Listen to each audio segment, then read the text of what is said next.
Olá, meu nome é Gabriel Fonseca Rezende. Eu gravei um vídeo sobre os comentários que o Divaldo Franco fez sobre a questão de gênero, querendo ampliar um pouco, colocar um ponto de vista diferente daquilo que tinha sido falado, querendo contribuir. E acho que fiz bem, porque recebi vários feedbacks, tanto positivos quanto negativos. E aqui vou tentar responder algumas coisas que as pessoas deixaram e que as pessoas tiveram atitude nos comentários. A primeira coisa que eu gostaria de frisar é que o meu vídeo ele teve o cunho de ser didático, de ser pedagógico. Por isso, então, utilizei exemplos simples, utilizei exemplos do cotidiano, principalmente da infância. Só que, obviamente, a questão da sexualidade, como eu disse no início do vídeo, é muito complexa. E se é muito complexa, exemplos triviais não abarcam tudo. Tem muito mais coisas na questão de gênero do que apenas aqueles exemplos que eu citei. Mas como eu quis ser didático, eu citei o simples e também utilizei o termo ideologia de gênero. Porque como todo mundo fala ideologia de gênero, eu quis mostrar que existem duas formas de se pensar. Mas o termo correto, obviamente, é questão de gênero, estudos de gêneros, que acontece a partir da década de 50, 60, para cá. Mas de toda essa questão, o que me chamou mais atenção nem foi a questão do gênero, nem foi toda essa discussão, essa repercussão que teve, mas sim uma coisa que me entristece muito, que é a questão do discurso de ódio. Gente, eu recebi muitos comentários positivos, muitos comentários discordando, mas recebi muita resposta eivada de muito ódio. Pessoas lamentando minha mãe não ter me abortado, pessoas lamentando eu ter a minha existência, pessoas lamentando a minha estadia no espiritismo, pessoas dizendo que eu não sou espírita, sendo que sou desde muito novo.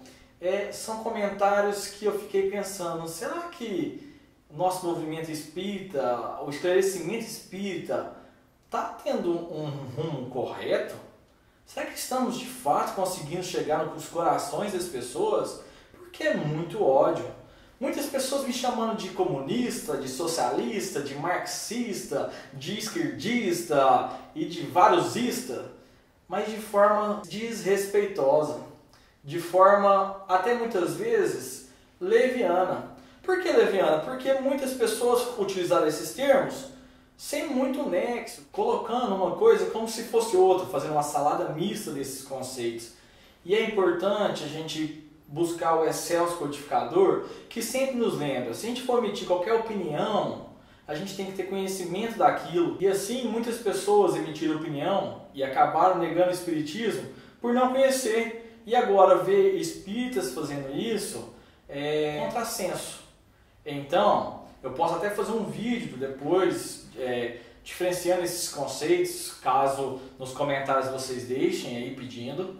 Mas eu gostaria de dizer que, primeiramente, eu não sou marxista, porque eu acredito na mudança da sociedade de forma diferente. Mas não é por isso também que eu não deixo de ser um crítico da sociedade em que a gente vive.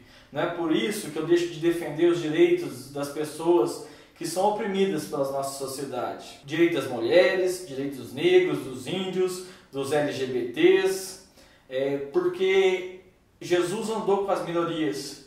E as minorias que são oprimidas são aqueles que precisam de fato de amor, de amparo e de defesa. E como fazemos parte de uma mesma família, da família cristã, tentando semear um pouco daquilo que Jesus nos trouxe, vou deixar aqui um vídeo de um rapaz que admiro muito, o pastor Henrique Vieira, em que ele fala da postura de Jesus ante algumas atitudes. O discurso fascista e autoritário é completamente contrário aos ensinamentos de Jesus. Defender a pena de morte, dizer que bandido bom é bandido morto, exaltar a vingança. Mas como? Se Jesus ensinou a amar sem qualquer condição, inclusive os inimigos, e a perdoar como Deus nos perdoa, ou seja, infinitamente. Defender ditadura, elogiar torturador. Mas como? Se Jesus foi vítima da violência do Estado e ele mesmo foi vítima de tortura. Discurso de ódio. Mas como? Se Jesus, denunciando as opressões e os opressores, nunca desumanizou ninguém, nunca monstrificou ninguém, nunca descartou qualquer pessoa, viu inclusive dignidade nos seus algozes, nos seus inimigos.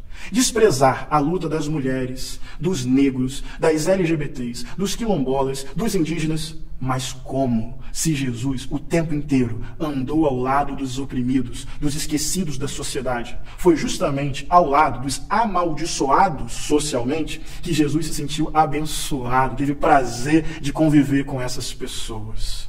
Então é isso. Foi justamente em nome da moral, dos bons costumes, de Deus e da segurança que muitas pessoas desejaram e aplaudiram o assassinato de Jesus.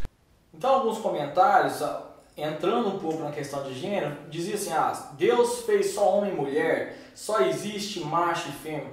Bom, eu acho que no vídeo que eu fiz já deixei bem claro que são 3 instâncias distintas que abarcam a questão da sexualidade. Isso não tem discussão se existe sexo, identidade de gênero e orientação sexual. Isso a gente vê na nossa sociedade.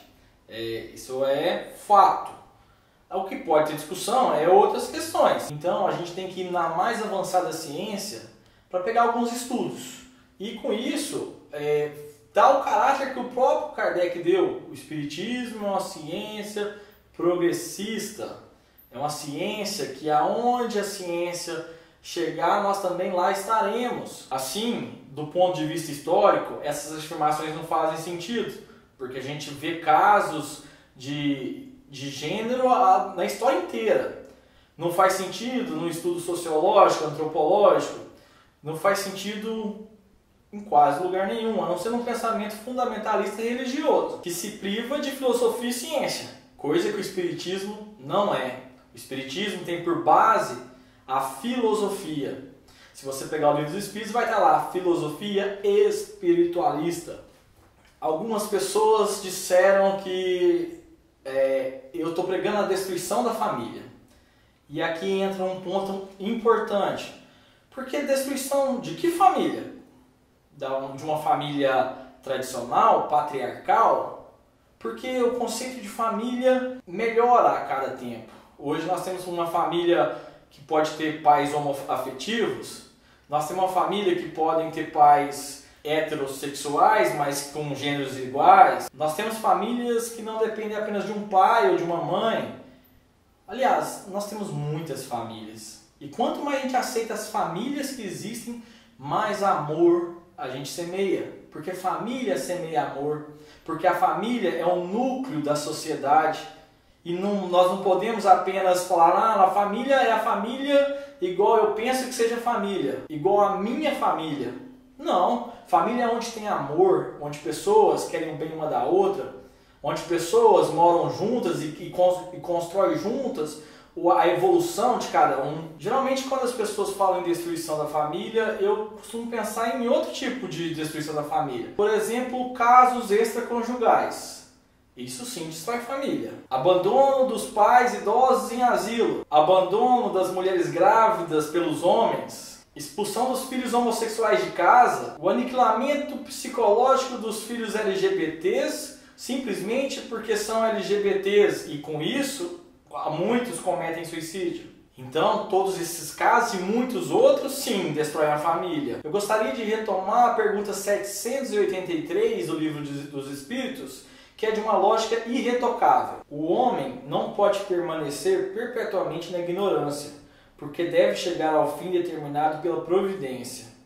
Ele se esclarece pela própria força das coisas. As revoluções morais, como as revoluções sociais, se infiltram pouco a pouco nas ideias, germinam ao longo dos séculos e depois explodem subitamente. Então, o Espiritismo é progressista. E para isso, vou pegar um trecho da Gênese. A nova geração marchará, pois, para a realização de todas as ideias humanitárias, compatíveis com o grau de adiantamento a que houver chegado. Avançando para o mesmo alvo e realizando seus objetivos, o Espiritismo se encontrará com ela no mesmo terreno. E, no item A Geração Nova, Kardec diz: cabendo-lhe fundar a era do progresso moral, a nova geração se distingue por inteligência e razão geralmente precoces, junto ao sentimento inato do bem e às crenças espiritualistas, o que constitui sinal indubitável de certo grau de adiantamento anterior. Não se comporá exclusivamente de espíritos eminentemente superiores, mas dos que, já tendo progredido, se acham predispostos a assimilar todas as ideias progressistas e aptos a secundar o movimento de regeneração. Mas, infelizmente, muitas pessoas que frequentam centros espíritas, muitas pessoas espíritas, tratam as obras de Kardec, tratam as outras obras como obras sagradas, obras que não podem ser questionadas, sendo que o próprio codificador, ao longo da codificação, ao longo de suas obras, modificou algumas ideias, modificou alguns sentidos, corrigiu equívocos, mostrando para a gente que através do estudo, através da razão, através do que de melhor razão pode alcançar, aí estará o Espiritismo. E quanto ao questionamento se eu sou espírita, eu novamente recorro a Kardec. Reconhece o verdadeiro espírita pela transformação moral e pelos esforços que faz para domar suas más inclinações. Então, não existe ninguém com autoridade para dizer este é espírita, aquele não é espírita, mas apenas Deus e a pessoa. E quanto à questão de gênero, acho importante vocês verem a última declaração do Haroldo Dutra quanto ao tema, e acho importante também a gente sempre frisar que o homem de bem é aquele que não tem preconceito de raça, credo, de sexualidade, etc, etc, etc. E para finalizar, gostaria de indicar alguns palestrantes que gosto muito, como Cosme Massi, Marlon Reikdal, Arthur Valadares, Simão Pedro de Lima. Gostaria também de citar algumas palestras que falam do tema: Uma visão da sexualidade, de Raul Teixeira; Homossexualidade sob a ótica do espírito imortal, do Andrei Moreira; O que os espíritos falam sobre a experiência homossexual, Andrei Moreira; Filosofia espírita, Alisson Mascaro; e também um trecho, não espírita, mas que também traz muito conhecimento sobre o tema, Sexualidade e as Transformações do Mundo, Maria Cristina Werner, num Café Filosófico. Fico por aqui. Qualquer questionamento pode deixar aí nos comentários que eu vou tentar responder. E peço que a partir de agora, quem quiser se inscrever no canal, se inscreva. Quem quiser curtir, curta. Quem quiser compartilhar, compartilhe. E acione o sininho, porque eu vou tentar fazer vários e vários vídeos para que a gente traga esse lado mais progressista da filosofia espírita, para que a gente traga alguns questionamentos daquilo que já existe de tão polêmico na sociedade e que a gente não pode mais nos esquivar, não pode apenas falar, fazemos a caridade e pronto, acabou, porque a caridade ela não é simplesmente dar, a caridade também é se posicionar, colocar novas reflexões para que a sociedade melhore sempre e cada vez mais.